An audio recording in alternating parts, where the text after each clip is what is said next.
We're with Julie Gunnigle, candidate for the Maricopa County Attorney's Office. Julie, welcome. Thank you for coming. Thank you so much for having me. All right.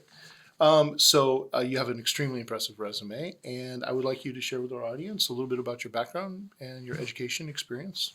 Sure. So, for those who haven't met me yet, hello, I'm Julie Gunnigle. I was born and raised here in Phoenix. I hold a degree in chemistry from Northern Arizona University, go Jacks, and a law degree from NAU, go Irish. I've been an attorney for 14 years.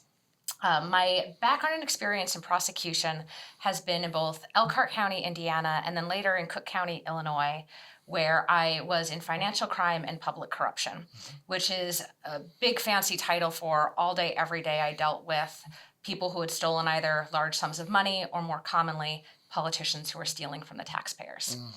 I moved back to Arizona back in 2012, and I am raising all three of my children here. In fact, we are lucky enough to have them in the same public schools that I graduated from. Right. So I'm deeply invested in the success of Arizona and Maricopa County in particular.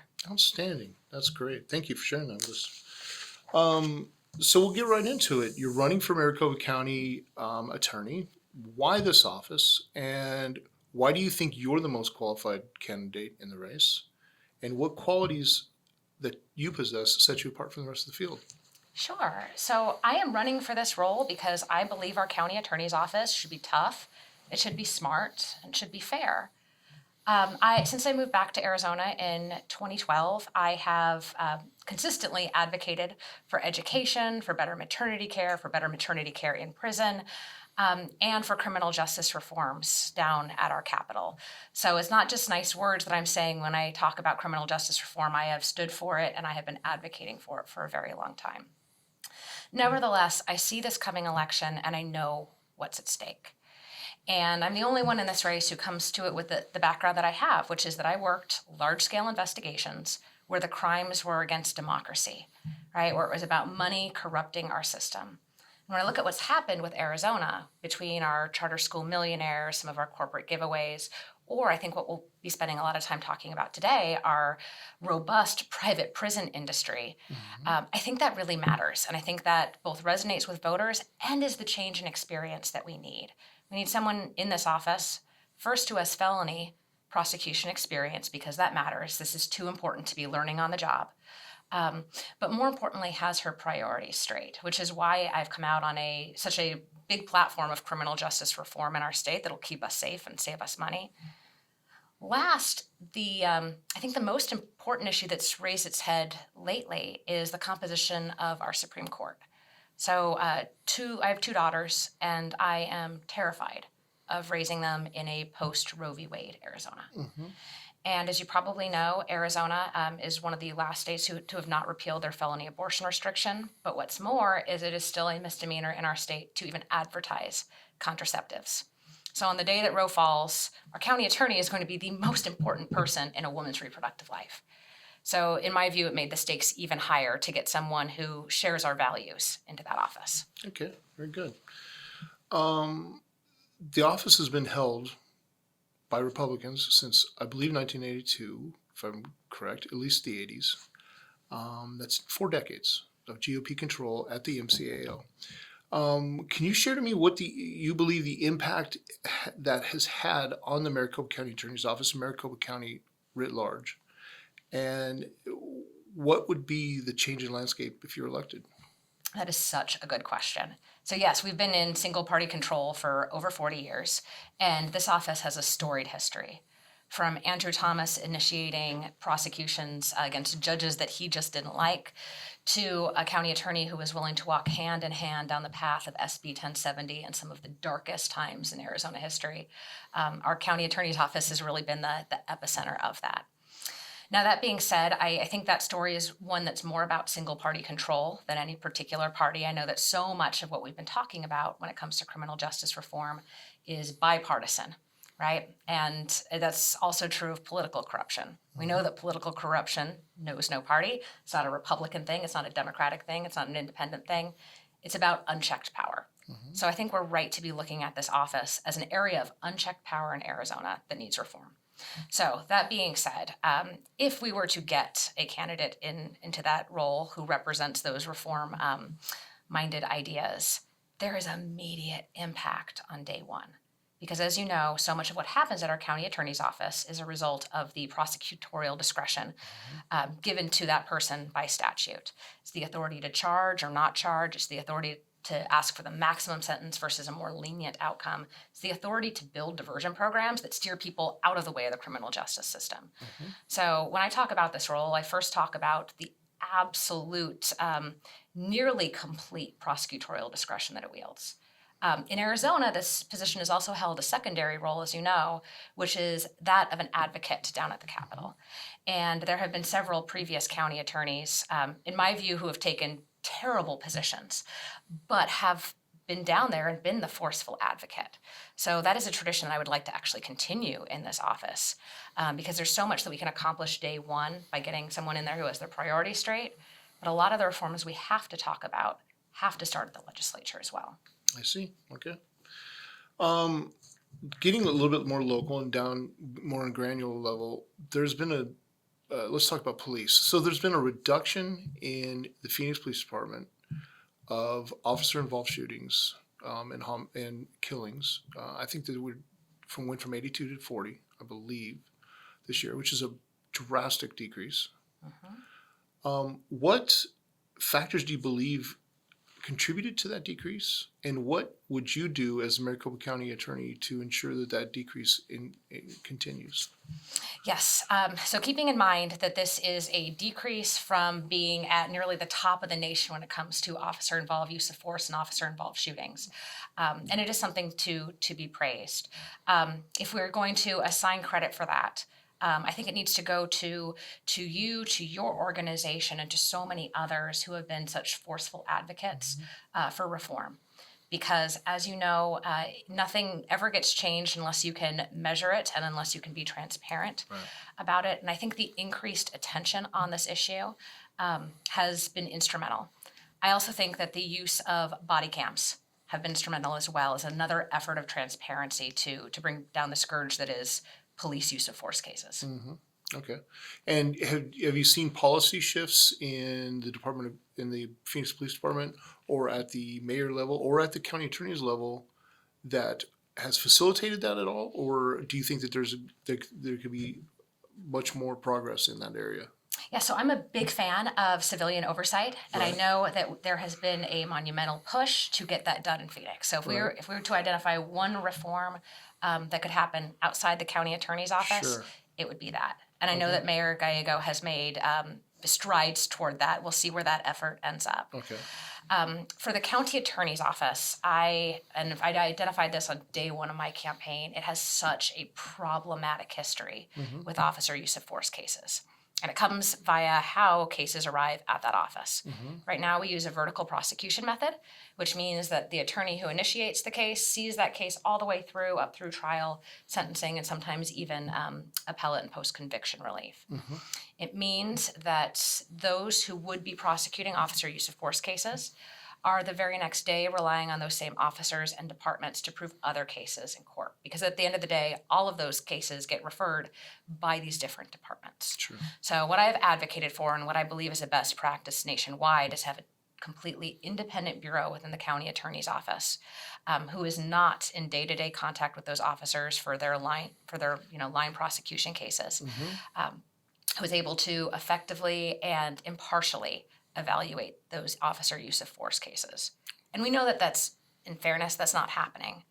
MCAO makes available all of the reports for the last 2 years, and over 2 years they charged one single officer while they were still at the same time overseeing the highest rate of officer-involved shootings in the nation. That can't be right. Okay, so if you were elected, Julie, you would be bringing the most progressive policies that the office has seen in the last 38, 40 years.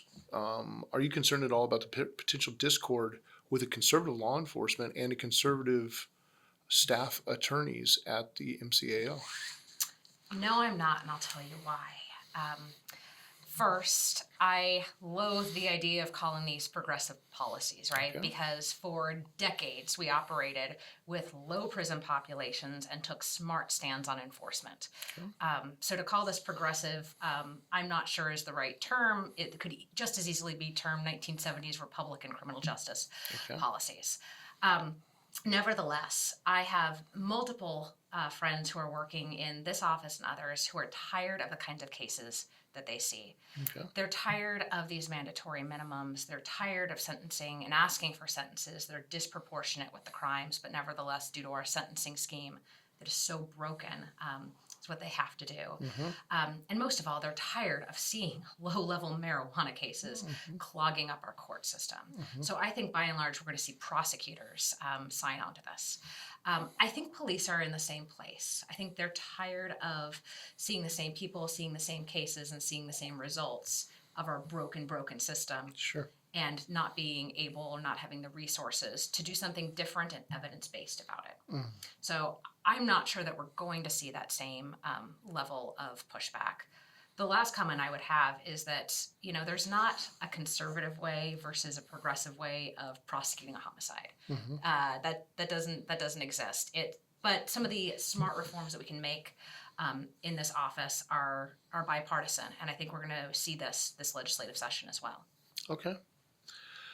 So let's talk a little bit about let's get inside the county attorney's office. So can you describe your vision for juvenile justice in Maricopa County, and specifically how you might use your authority as a Maricopa County attorney in deciding whether charges are pursued in a juvenile court or an adult court?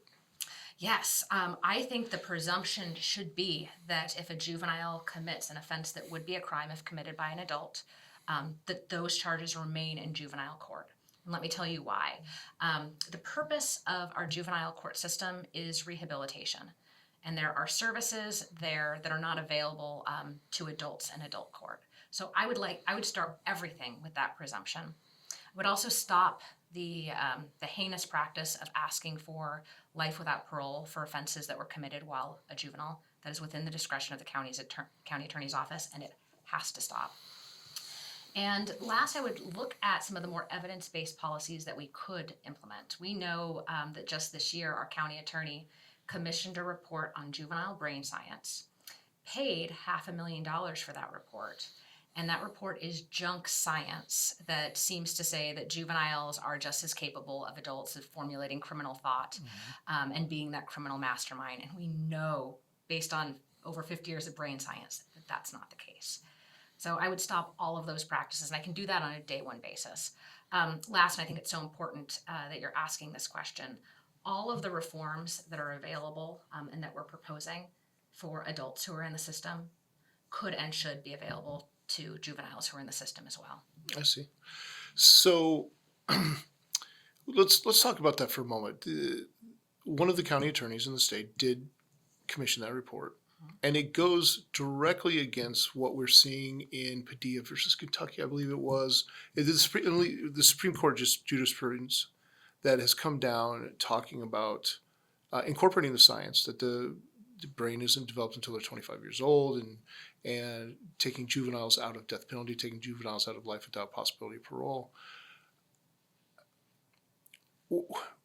What is the end game for a county attorney to run up against Supreme Court jurisprudence that is already mandating the opposite of where they're trying to go? I mean, why are we doing things like this in the state? I mean, I know it's not your position, but why should the people that are electing these officials continue to vote for these officials when they are doing things of this nature?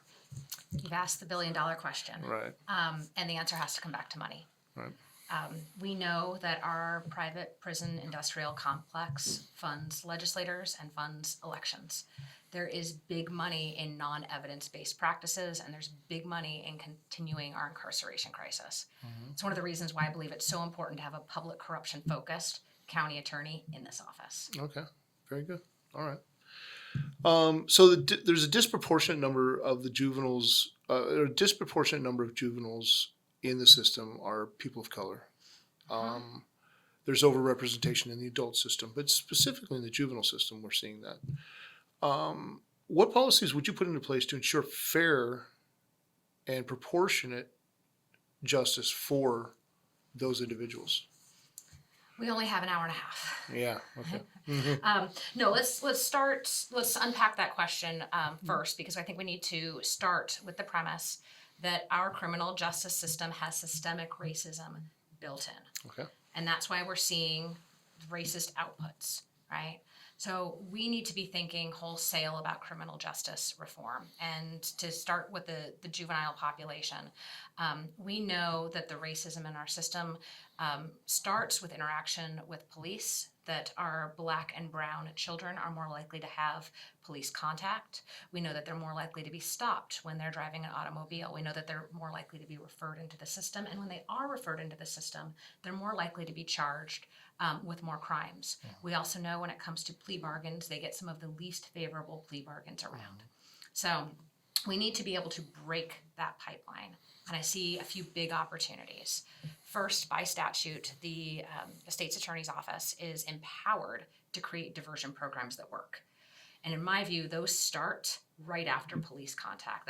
Those can start pre-charging, and they don't require pleas in order to be effective. So diverting people from the criminal justice system, I think, is absolutely key. Second, I think we need to rethink how we actually perform charging, and we talked briefly about vertical prosecution. But vertical prosecution is a way to drive up those inequities in the system, right? Because you have fewer people looking at cases, you have fewer quality assurance mechanisms. And then last, there's a real simple fix in that the computer system that the county attorney uses, when it brings up each and every case, it brings up a mugshot side by side. So you're looking into the eyes of the person that you're accusing. And honestly, the way somebody looks, the color of their skin, whether or not they have a disability, whether or not they're LGBTQ, whether or not they're a member of a marginalized population, that shouldn't have any bearing in how you decide a case or determine what charging or pleas are appropriate. So that is a real quick software fix that we can use to eliminate some of the inherent bias. And then last, we got to talk big picture, right? Because most of the cases that this office handles are drug-related or drug-motivated. So if we can get smart and fair about the way we treat addiction and drug possession, it's a full 2/3 of the adult case population, and it's actually a lot more if you consider a drug-motivated crime. And honestly, some of our models about diversion and providing consequences and help to those who are addicted could solve a lot of the racial disparities as well. Okay. You said at one point in there, you said state attorney's office, and I just want to make sure that clarifying, because you were a state's attorney in Illinois, that you mean the county attorney's office. I do mean the county attorney's office, our DA, yes. Yeah, right, okay, very good. Okay, so research indicates that families thrive when they're able to remain together. Right. Presently, issues including cash bail, prosecution of low-level nonviolent offenses, and stacking of charges in order to reach felony level all contribute to the separation of families in scenarios where public safety is not at risk. So as a Maricopa County Attorney, how would you work to remedy these issues in order to keep families together and allow these affected individuals to remain positively engaged in the community? I will end cash bail. Okay. To date, we've only had lip service on ending cash bail in Arizona. It is the primary reason that we have such a robust jail population, is that individuals cannot afford the bail they are set. And prosecutors are asking for higher cash bail and bond in order to force police situations. It's wrong and it needs to stop. Okay. So you're saying that you're going to stop enforcement of cash bail or the request of cash bail as a policy within the MCAO? Right. I am pledging to ask for the least restrictive conditions pre-trial that are available, especially when health and safety concerns and flight risks are minimal. Yeah. Okay. So let's talk about stacking charges. I want to separate that out a little bit. This is a tool of prosecutors, quite a bit, is to find every direct and correlative conduct and charge it. Is that fair? Is that proportionate? Does it lead to proportionate, and does it lead to justice? No. Okay. None of those things. And the public is shocked when they hear about them. As you know, the Hannah Pryor's bill was heard last legislative session. Right. And when I told people who weren't involved in our criminal legal system that currently our county attorney can charge someone as a repeat offender the very first time they are arrested and have contact with the criminal justice system, they were shocked that that was available. And it does, it shocks the conscience. We need to be smart about how we charge, and stacking charges and charging Hannah Pryor's in particular is a policy decision that can be changed on day one, and I intend to change it. So presently, the MCAO offers diversion programs for both the juveniles and adults, including drug diversion, the felony pre-trial and intervention program, the justice court diversion, and others. What, in your opinion, is the efficacy of these programs, and what changes would you make an MCAO to implement more of this programming if you were elected? Yeah, diversion is great, and diversion is what we should aim for, because we know that the statistics for those who are diverted from our criminal justice system are superior to those who go down the path of incarceration, because we know all of the collateral costs of incarceration, from being separated from families to losing children to the inability to maintain solid employment after incarceration, to some of the other barriers to entry of any sort of career. So I think the goal and purpose of MCAO should be to divert those who can be diverted. That being said, I am so disappointed with the rhetoric around diversion and the new county attorney. Just 3 days ago, she announced that she wanted to have sweeping and more robust diversion programs. The question was, how many are you going to offer it to? Right now, it's about 4,000 cases are diverted every single year. And her answer was, I don't know, somewhere around 20%-ish. And what crimes are you going to offer it to? Well, I'm not entirely sure. That can't be the right answer. We know, because Arizona is not the only place that has crime, and in particular drug possession related crime. We know what those statistics should look like. We know that jail is one of the worst places, jail and prison are some of the worst places to receive treatment. And moreover, we know that those who are incarcerated aren't receiving treatment now, that there's fewer than 20 beds in some of our facilities. So we can and must do better. And the stakes have never been higher, incidentally. Today alone, we're going to spend $550,000 locking away people whose highest offense is a drug-related offense. So I am here I've taken a hard stance on what diversion needs to look like in our county to provide real help to those who are addicted and keep them out of the criminal justice system. Okay, so let's talk about the felony murder rule. The felony murder rule, for those who don't know, allows a prosecutor to charge and prosecute a person for collaborating with somebody that murdered somebody. So you have to be involved in a predicate felony. So if you're out and you've committed a burglary with another person, and the person that you committed the burglary with kills somebody, you can be charged with a felony murder. And under Arizona law, you can be put on death row. You can be put in life in prison without the possibility of parole. So what is your general opinion on this legal doctrine? And should individuals convicted of felony murder be sentenced to death or life without parole? Sure. I am here to reform the way we use felony murder, and I think it is rarely appropriate to be used. Our felony murder doctrine comes to us from merry old England, and ordinarily it was reserved for those who actually had a role, not just an accomplice, in dangerous offenses. So burglary, arson, rape, robbery, kidnapping, and a death resulted. It has become problematic, however, how it's been used. And the best explanation I can give is a case that was worked out of Illinois. It was two children who went into a Best Buy to steal an Xbox. They were debating, do we take an Xbox that has the video games attached to it, or do we take the standalone? They took the one that had the video games attached to it, and one was the Lookout. In the process of leaving the store, there was an attempted apprehension. Police were called, and police ended up shooting one of the kids. The Lookout was charged with felony murder. And what made the difference in that case was whether or not the theft that he was an accomplice to was a felony. And what made the difference there was the cost of what they took. So had he tried to take an Xbox without the additional video games, he would be referred to the juvenile justice system. They did take the one with the games, that was a felony. It resulted in a death. He was tried in the adult system. And to me, that just highlights how arbitrary the felony murder doctrine has become and how removed it's become from crimes that really influence the safety and health of our communities. Sure. So, in to clarify in that conversation, what you're saying is that neither one of these youths killed anybody. It was the fact that the police, in the apprehension, killed one of the two of them that was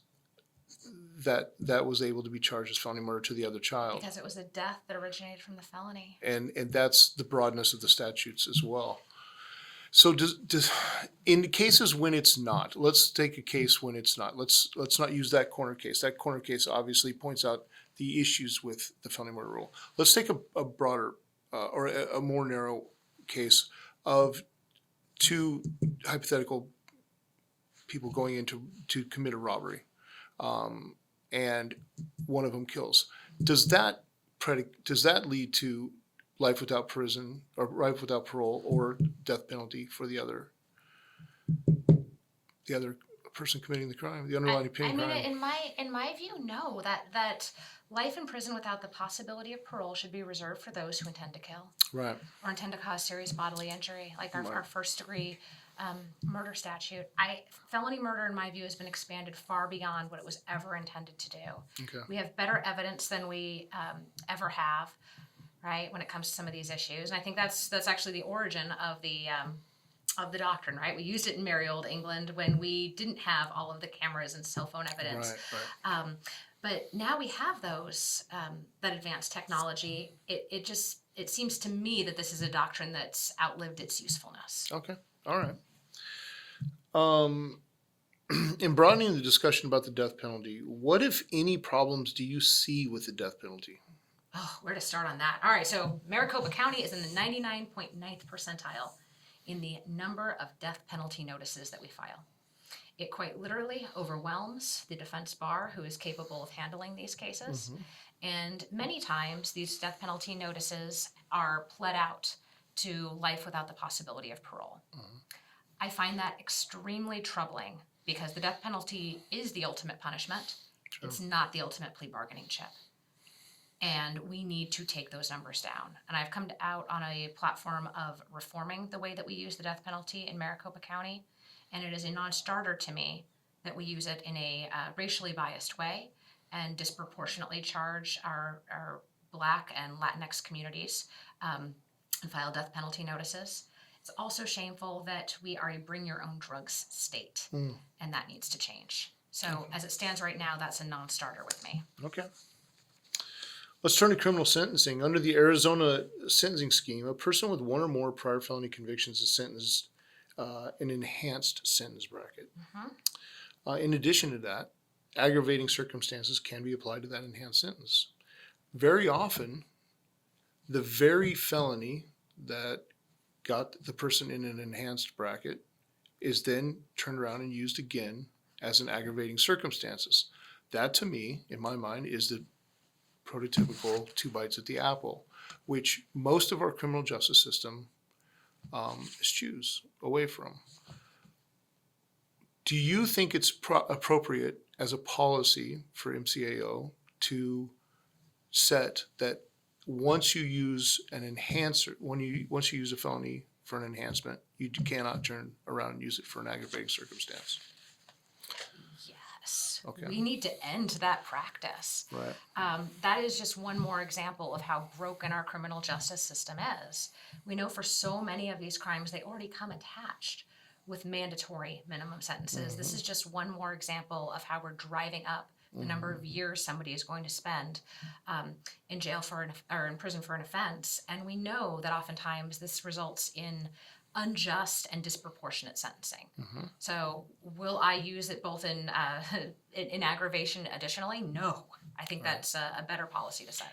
Can you affect a judge from not doing it?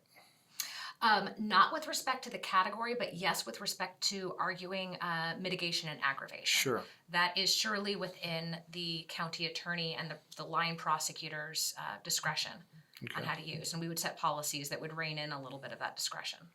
Okay, so this is an issue that's come up recently that I've seen in some of the progressive candidates that have been elected to DAs and county attorneys throughout the country, is that they have brought in non-prosecutorial or non-prosecution policies, and judges have actually come back down and said, no, we're not going to do that. We're not going to allow that.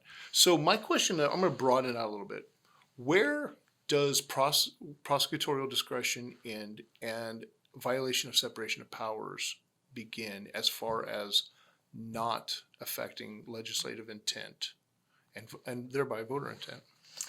Yeah. If I may reframe the question, make sure I understand what you're asking. In some of these jurisdictions, progressive prosecutors have moved in and, for example, said, we're not going to prosecute marijuana anymore. Right. Or in some cases have found mistakes even in a jury verdict for a death penalty and tried to remove that sentence. And judges have said no. I am confident that that's not going to happen here in Arizona.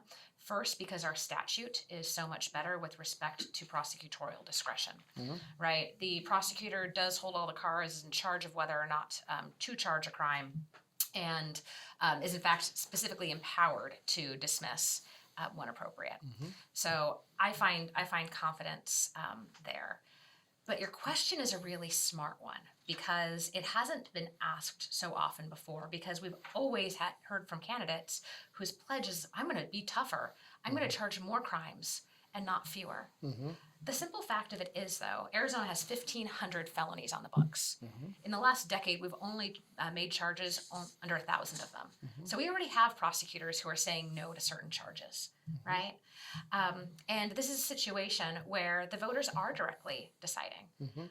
There's a reason why we elect prosecutors, and it's because we're not robots. Right? We're not charging everything that comes through the door. We have defined priorities. So I think it's so important, and one of the reasons why I so respect what you're doing, to be asking these questions of our candidates, what they are going to charge and what they aren't.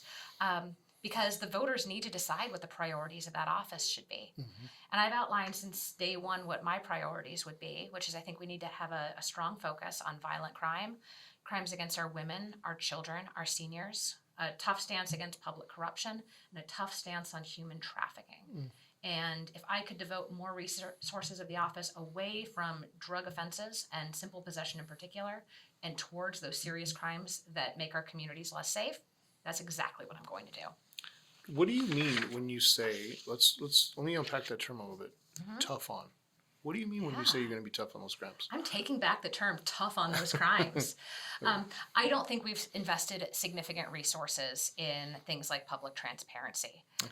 It's one of the reasons why I include public corruption as central to my platform every time. Because Arizona has had one-party control for a very long time. And as a result, we see charges languish in the county attorney's office. I mean, we can go back to the registered contractors case that's been pending for almost 2 years there without a decision. And I view that as problematic. I also think that there's crimes in Arizona that are not receiving the sufficient attention that they should. And it's one more reason why I want an experienced prosecutor in this role. Take, for example, sexual assault. We know that in Scottsdale, for example, a full 25% of their sexual assault cases are found unfounded and undergo no further investigation. My question is, what message does that send to women and to children and to any person who reports sexual assault in that jurisdiction? We really need to take those seriously. And it's problematic to me that this office, or at least last year, was receiving kudos for testing every rape kit that they obtained, when that is the bare minimum that they should be doing as prosecutors. So Arizona still remains the 9th most dangerous state for women. So when it comes to violence against women and sexual assault in particular, let's take back the term tough on crime, and by diverting resources away from those crimes that honestly shouldn't be crimes in our county, and toward crimes that make us less safe. Okay, so there's been much discussion surrounding sentencing reform in Arizona. Can you share your opinions regarding mandatory minimum sentences, which you have a little bit? You alluded to it a little bit. Specifically, how do you feel this sentencing scheme impacts an individual's likelihood of rehabilitation and reintegration into society? Great question. We need to seriously rethink which crimes have mandatory minimums attached, and whether or not those have any basis in rehabilitation. In my view, in the vast majority of circumstances, they don't. That's for a few different reasons. Take, for example, methamphetamines and the mandatory minimum that's associated there. Mandatory minimum only makes sense if, first, judges are sentencing people inappropriately to inappropriately low sentences, which there was no evidence that that was happening. And second, and most importantly, there's actual real rehabilitation built into the program. And we know that over the last 20 years in our Arizona prisons, we have absolutely decimated any opportunity for someone to better themselves within the system. We know that the vast majority of educational programs and vocational programs have been cut. And most importantly, we know that drug rehabilitation has been cut as well. To, as I said, I mean, in some areas it's fewer than a couple dozen beds. Tangentially, we also know that when it comes to addiction, we have better science than ever as to how somebody becomes addicted and how our system can help break the cycle of addiction. Because we know that it's based on trauma and shame. And I can think of no place that is more traumatic and shameful than jail or prison. Yeah, right. So to think that somehow someone is going to prison for an untold number of years based on a mandatory minimum and will receive the help that they need is utterly unfounded in the evidence, which is why we need someone who can not just reform the system in the way drugs in particular are charged, but also will be that forceful voice at the Capitol for humanity and real rehabilitation in our jails and prisons. Okay.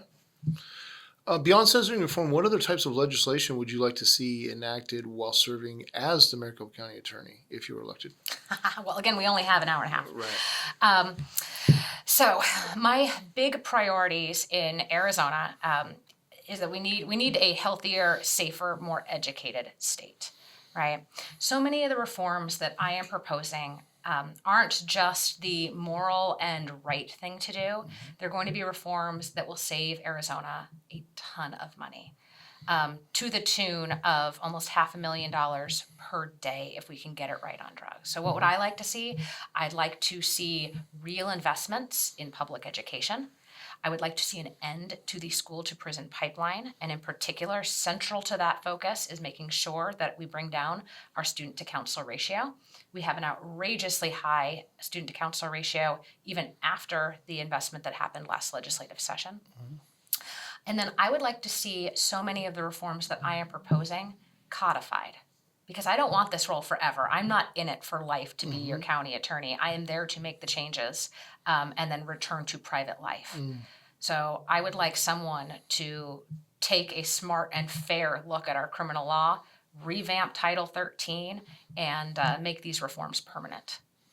Am I mistaken? Your mother was a teacher here. Is that right? Yeah. In Arizona for a number of years? She served for 25 years in our public schools. All right. So I would imagine education is a great driver in your motivations in this office and political motivations writ large. Is that right? Yeah, I mean, if we can take a tangent for a second, Sure, go ahead. I'd love to tell you why. Sure. So, I told you I have 3 children. My oldest son, my oldest child, is a savant.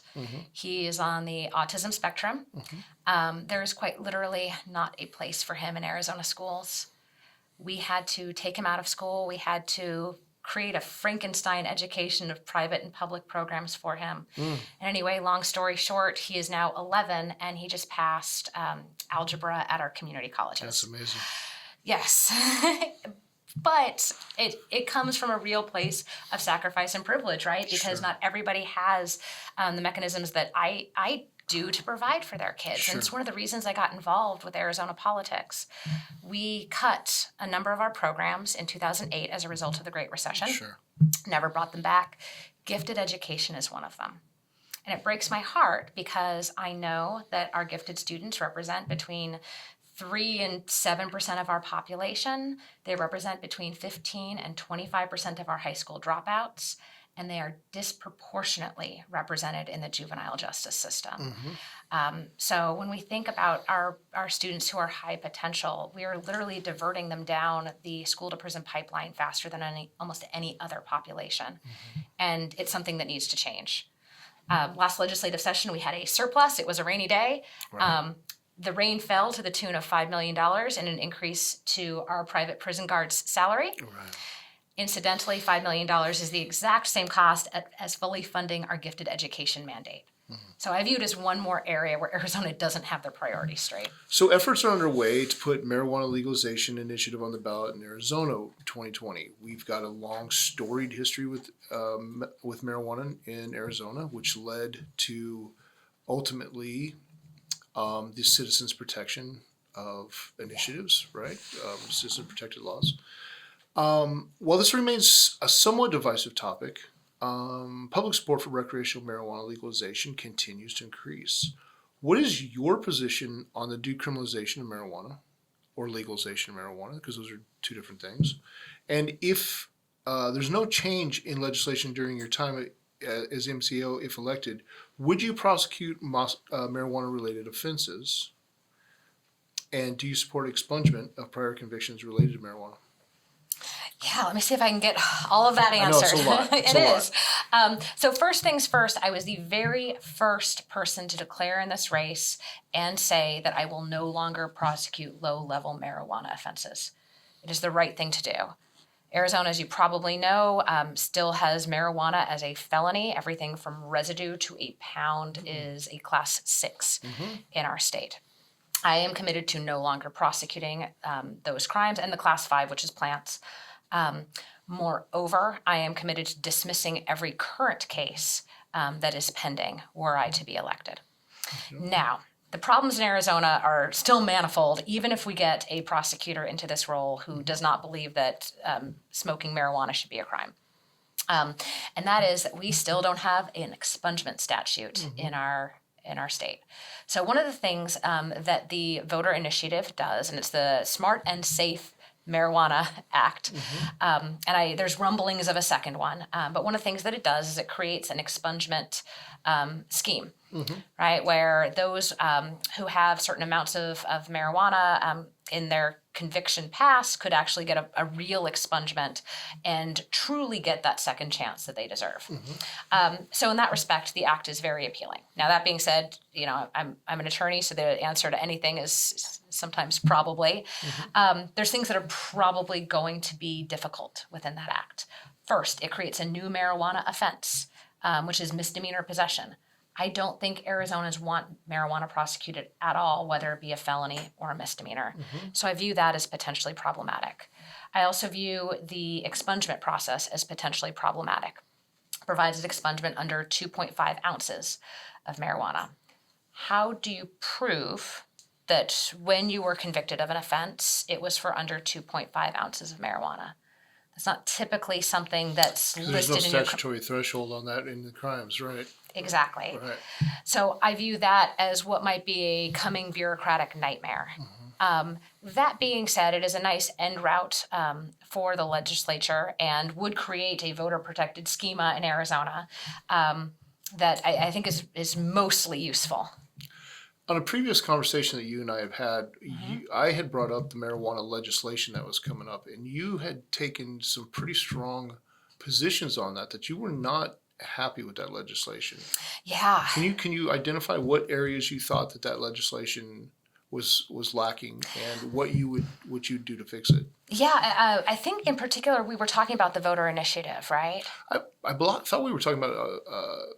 If I remember correctly, we did talk about voter initiative, but I thought we were talking about something that was coming up in legislation. Irrespective, if there's particular parts of that you can remember that beyond that, because it wasn't just the creation of the crime, which you just identified. There was other elements to it. Oh, I mean, there's in the initiative, there's a host of other issues too, and maybe it's wise to talk about some of those. Okay. In particular, it has been written by people who are currently in the marijuana business, so there has been some criticism that it is potentially slanted to those who are already owning dispensaries and provides fewer licenses to those who don't.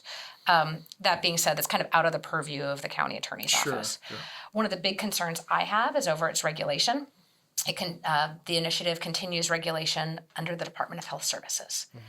We know from an audit that the Department of Health Services misappropriated over $1 million of medical marijuana funds over the last several years. So I view that as very problematic.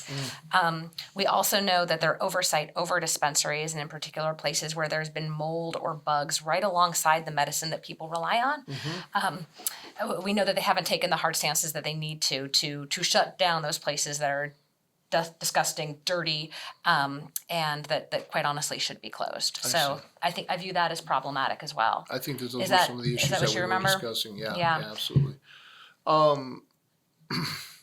Do you think Arizona citizens want you to not charge people if you got elected in November? Do you think that let's say LD15 wants you to not charge?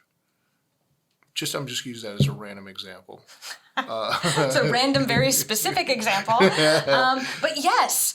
So I, as you know, I ran for the state house in Legislative District 15, Right. which is that North Phoenix area that spans from Scottsdale Road to 67th Avenue, more or less Union Hills, on north to Carefree Highway.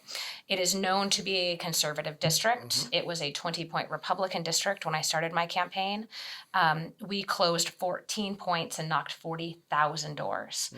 Marijuana decriminalization was one of the top subjects when I was knocking independent and Republican doors. I think Arizona voters writ large don't want to see money wasted on these prosecutions and lives and families torn apart for something that shouldn't be a crime. So if that's the voter feedback in used to be deep red LD15, we're hoping for an even better reception in some of our blue areas that have been arguing for these reforms for almost a decade. When I looked at this recently, one of the pushbacks that I saw out of the Michigan law that came out, Michigan and Illinois is led on in what you're talking about. They expunged, they've changed the laws, they went recreational. The Michigan law, one of the main pushbacks, and it goes to your point that you just said, was the NAACP. The NAACP pushed back on that decriminalization law there and legalization law there.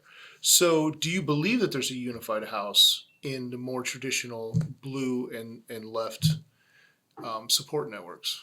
Well, I think it depends what we're talking about. If we're talking about decriminalization, I think we see wide-ranging support across all different communities. I mean, we've seen in particular how marijuana overcharging has decimated Black communities as well. Like that is well known and well documented. Recreational marijuana, as you know, is not necessarily something that this office can do, right? I can say I'm not going to prosecute, but I can't say, and here's your license to dispense. That is clearly a legislative role. So I think we're going to see a lot of support for it. I think the messaging on it needs to be carefully crafted because we know what's coming. We already see people in the county attorney's office retweeting old marijuana tropes that we know aren't true about marijuana leading to mental illness, about the dangerousness of marijuana compared to other offenses. And I just think we need to be so careful because we know that politicians for ages have used this lie. And it's the lie that the marijuana now is 10 times more powerful than the marijuana was a decade ago. Right. And what's shocking to me is that the public buys it some of the time. But if that's true, if the marijuana now is 10 times more powerful than it was a decade ago, and I heard Joe Biden saying it, that even a decade before that it was 10 times more powerful, and I heard politicians even before that say the same thing, then smoking one joint today would be the equivalent of smoking 10,000 joints in 1960. And it is such a big lie that we need to take people to task every time they tell it. Well, if you're going to do it with math, I think you're going to have a lot of success. Okay, so let's talk about budgeting a little bit. Yeah. The state of Arizona is spending an enormous amount of money on corrections at both the state and county level. Being elected MCA would grant you the opportunities to develop policies that impact these budgets. Can you share some of those policy ideas in relation to how they will impact the county budget? Sure. So, one of the things that we're going to see is a fight once we implement real sentencing reform, right? Because right now, 2/3 of those cases that come through the county attorney's office are drug related. And if we were to make more widely available diversion programs that work, we're going to have fewer people sleeping in our jails and prisons every night. When we look at jail budgets in particular, we know that some of the reforms that I'm proposing, like eliminating cash bail and bond, is going to save us an enormous amount of money that would be devoted to beds in our jail system. So the question is, what do we do with that money, and to whose benefit will that inure to, right? Because there are still changes that need to happen into our prison system to make everybody safe. I know you watched with me in horror as a whistleblower came forward and said that those jail locks were still not secured even after a $7 million, almost no questions asked, investment was made in jail locks. And we know that honestly that's the tip of the iceberg. So there are still budgetary issues, as you know, that will be outside of the control of the county attorney's office. In particular, some of these contracts that we have with private prisons span for decades. And we're committed to having a certain number of beds occupied. I think the rate's 95% on most of them. Yeah, we have a guaranteed occupancy rate. Yes, and no wonder we have an incarceration crisis. There is big money in incarceration. Right, that seems to be a problem. Right. So when it comes to the county attorney's budget, we're going to end up in a strange situation where we're saving the rest of the state money that doesn't necessarily come back to the county attorney's budget. I will tell you there are a few other budgetary priorities for me in that office. We still underpay our female county attorneys to the tune of about $5,000 per year. It is my goal as county attorney to make sure that we achieve real pay equity, and that moreover that we offer commensurate parental leave so that we're not losing our top talent because they decide to start families. One of the other things that I have committed to, since we're on the subject of HR, is the firing of Juan Martinez and anyone who would harass any of the employees within the county attorney's office. The days of unchecked sexual harassment end when I'm elected. So if elected, how would you use your authority as MCA to affect these proposed changes at the county level? So, meaning this, what's the bounds of the MCA as far as affecting some of these things? Yeah, let's talk about it, because I think it varies based on each proposal. There's so much that we can accomplish day one as county attorney if we get a reform-minded prosecutor in power. Let's start with, I think, what my first day would be like, which is day 1 hour when we fire Juan Martinez. In the same breath, we're going to create a real public corruption unit that fights public corruption within our county and is bipartisan, nonpartisan. In that same day, we're going to create a conviction integrity unit. We know that that is a best practice. It works down in Pima County, and what that does is provide quality assurance that the people that we are convicting of crimes are actually guilty of what they are accused of, right? The next thing that we're going to do is create an independent police accountability and case review board that you and I talked about, that's separate and apart from our vertical case prosecution model. I think we can get all of that done before coffee that morning. When we come back, we're going to dismiss every pending marijuana charge and commit to the not charging of any marijuana crime in the future, and we're going to stop asking for cash bail and cash bond. So those are all discretionary things that we can accomplish before lunch on a first day. There are things that we will still need legislative support for, and that's, I think, one of the bigger parts of this role that goes unrecognized. This role is not just your prosecutor in chief for your fourth largest county in the country. It is also the leader of the largest law firm in the country, comprised of over 400 attorneys, and is the chief advocate for criminal justice issues down at the Capitol. So when it comes to that last role, I intend to use it to be the cheerleader in chief and to be the greatest champion of those issues that have to go through the legislature. So we're talking about things like ending mandatory minimums. That's legislative, that has to go through the legislature. We can charge around some of those issues. but we'll never completely solve it unless we have legislative support. We're talking about earned release credits. I don't think anyone can credibly talk about criminal justice reform in our state until we address what truth in sentencing has done to our prison population. Last, and speaking of credibility, I have zero patience for those who espouse criminal justice reform, but only talk about our low-level nonviolent offenders. Because the truth of the matter is, 97% of everyone who is in prison right now will at one point get out.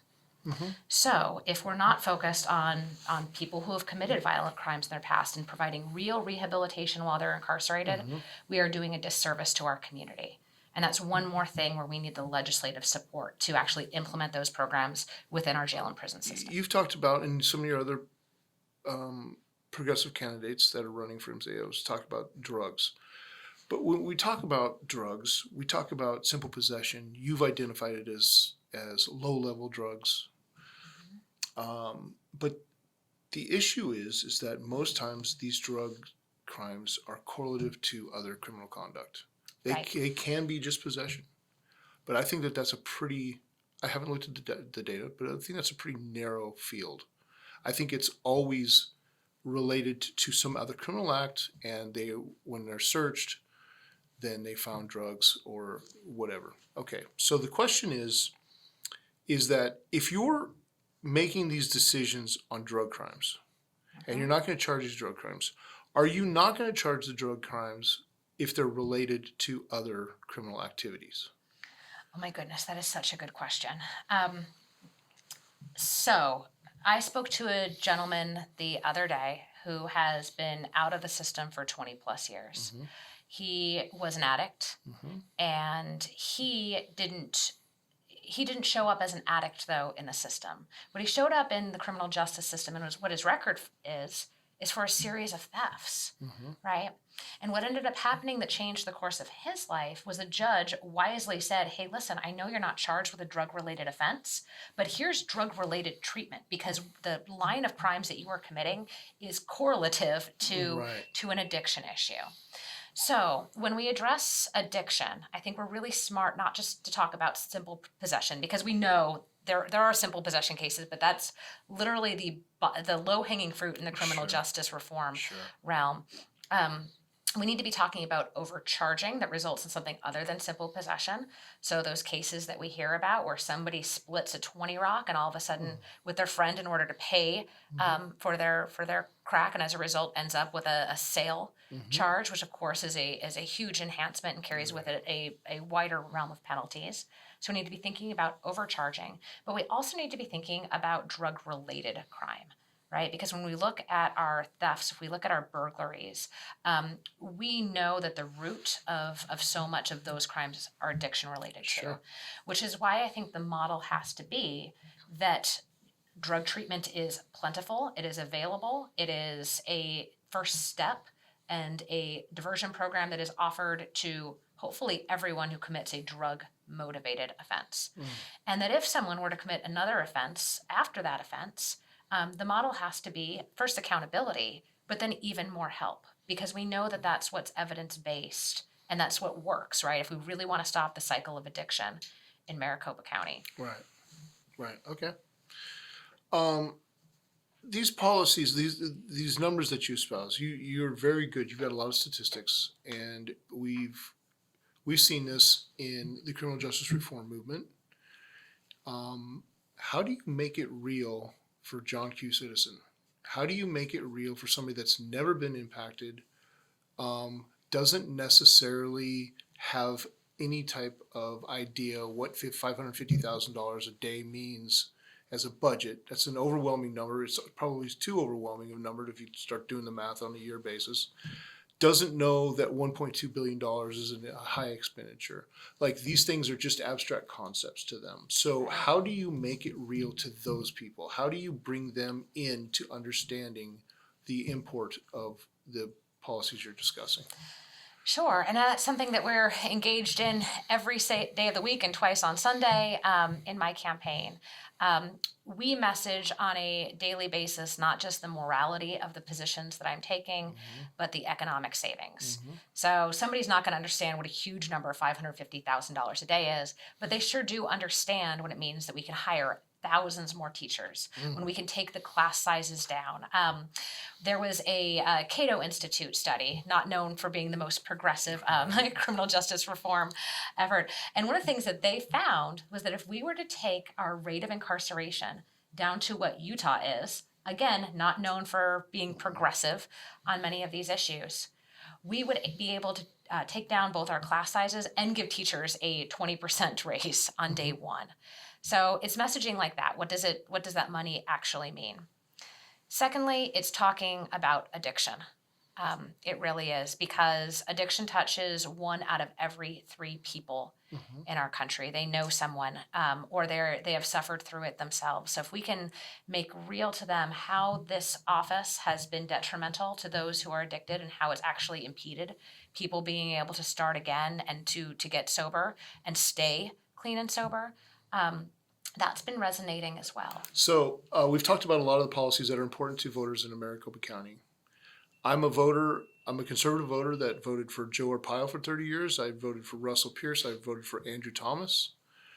I voted for Bill Montgomery. Why am I going to vote for Julie Gunnigle?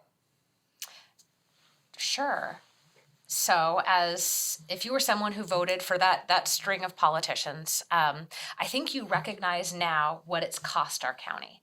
That we have borne the cost of hundreds of millions of dollars when it comes to the legal fees of Sheriff Joe, evidenced by the fact that not only is he going to lose his primary for sheriff, that he lost his primary to run for U.S. Senate. Arizonans have soundly rejected his failed policies, and they've disbarred Andrew Thomas. And Russell Pierce will likely lose his job as treasurer in the upcoming legislative cycle, or as deputy treasurer. But I think it's a mistake to only view criminal justice reform in such binary terms. This is truly not a Democratic thing versus a Republican thing. We have seen support from everyone from Lucha to Americans for Prosperity on the issues that we're talking about. And we see a real possibility of uniting Arizonans around, what other one thing could we all possibly agree on? The challenge isn't to get people to understand why this is the economical and moral and just thing to do. It's to do it in an environment where the other side, the side that's pro-private prisons, is actively profiting off our current system. And that's why I think it's so important that we have somebody in this race who has public corruption experience and really can shine a light on the fact that these elections are funded by private prisons. And that's why we're seeing these results, even though there's broad consensus that we need to end our incarceration crisis. So Bill Montgomery, former county attorney, famously squelched or quashed a lot of legislation down in the legislature on sentence reform and these issues. And he used one basic argument with different manifestations. But his basic argument was, we're a border state, we're a trafficking state, we are the route to the rest of the country for drugs. We have to have 85%. We have to have these draconian sentences. Of course, they were draconian to him, but we have to have these. How do you rebut that argument? Sure. Let's start with basic geography, that we're not the only state that is, in fact, a border state. Yet we are one of the few states in the nation that has chosen to go down this path of draconian sentencing, done it despite the best evidence, and has done it so, I guess using well in a perverse term, but has done it so well, as evidenced by the fact that we're the 4th highest incarcerator in the country. The evidence does not bear out the proposition that these expensive and immoral processes have served us in any way, whether it be public health, whether it be safety. The numbers don't support that. Moreover, I am tired of the trope that we can't be smart and fair if we want to be safe. And I think Arizona voters are going to say that that's bull in this next election. We need a prosecutor who's able to walk and chew gum. We can keep people safe while still following the best evidence and best practices from all of these other jurisdictions and reducing the cost of incarceration and reducing our prison population. Okay. And this will be the last question. We, very famously in Arizona, SB 1070, have arrested and prosecuted for a number of years foreign nationals that are here in Arizona, or citizens that got rounded up in some of these roundups. That seems to have died down somewhat recently. At least the rhetoric is not as high as it was, I would say, peaking in 2016 with the Trump election. Do we have a problem there? Is the decline in the rhetoric and the decline in the heat on that topic correlative to declines in immigration? And as Maricopa County Attorney, what, if anything, needs to be done in that area? And what doesn't need to be done in that area? Sure. So starting with the premise that I don't make promises that I can't keep, right? And we have a real problem with respect to the last vestiges of SB 1070 and the fact that this office continues to live under the shadow of Sheriff Joe. Now, our Supreme Court of the United States has made it clear that local enforcement of federal immigration laws is not constitutional, right? So those sorts of things should not be happening under the Maricopa County Attorney's Office, right? Those targeted enforcement raids. Have we seen a decline in the rhetoric, though? I'm not sure that we have. I still hear law and order types making the same sort of biased SB 1070 sorts of arguments about what a criminal is and what a criminal looks like. And to that extent, I see this office as a real opportunity to be a culture shift, right? Where we start with the premise that we protect everyone in Maricopa County, that we enforce policies that are evidence-based and make us all safer while saving us money. What about the predicate, though, that just by being here, you're already breaking the law?